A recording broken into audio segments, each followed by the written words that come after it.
प्यारे बच्चों, अब हम आपको भयानक रस पढ़ाने जा रहे हैं, तो आप लोग ध्यानपूर्वक सुनेंगे और सोचेंगे। एक ही बार में आपको आ जाना चाहिए। बहुत सरलतम रूप है, सरलतम रस है और उस रस में आपको सोचना नहीं पड़ेगा, केवल सुन लेने पे आ जाएगा। ध्यानपूर्वक सुनेंगे। किसी भयानक वस्तु का भावी आशंका की दृष्टि से, किसी भयानक वस्तु का भावी आशंका की दृष्टि से दुख का भावी आशंका की दृष्टि से जो मन में विचार आ जाता है। प्यारे बच्चों, फिर से सुनो। भविष्य में दुख का आने का विचार अगर मन में आता है, वही भयानक रस होता है।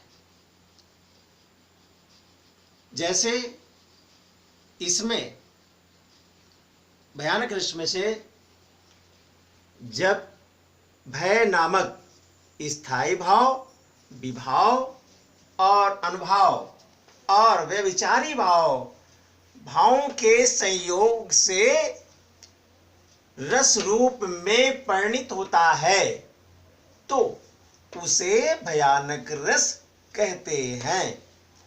उदाहरण के लिए, एक ओर अजगरही लख, एक ओर मृगराय, बिकल बटोही, बीच ही पर्यो मूर्छा खाए। छंद की इन पंक्तियों में से एक निर्जन वन में एक बटोही यात्रा करने वाला अपने को अकेला समझ करके, उसकी वहां पर कंडीशन क्या होती है, एक ओर तो अजगर है और दूसरी ओर मृगराज का मतलब सिंह है। तो बटोही के मन में, यानी उस यात्री के मन में भावी दुख की आशंका को देख करके बीच में वो मूर्छा खा जाता है।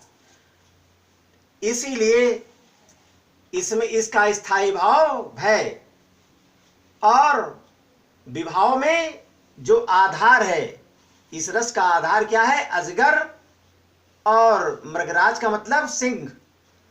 और नंबर आश्रय में जो पूरा आधार है वो कौन है, बटोही यात्री है, वही आश्रय होता है। उद्दीपन क्या है, एकांत वन सिंह का, इसमें से एकांत वन सिंह का भयानक मुख दांत और अजगर का भयंकर रूप।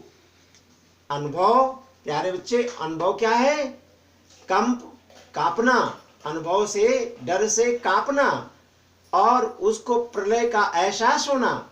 और वैवर्ण आदि।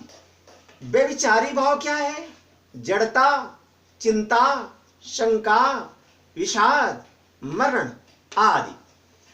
प्यारे बच्चों, इसमें भय की आशंका है, दुख की भविष्य में आशंका है, भविष्य में दुख का संचार होने की आशंका होने के कारण ये संचारी भाव है, और इसीलिए ये इस रस में भयानक रस की निष्पत्ति होती है।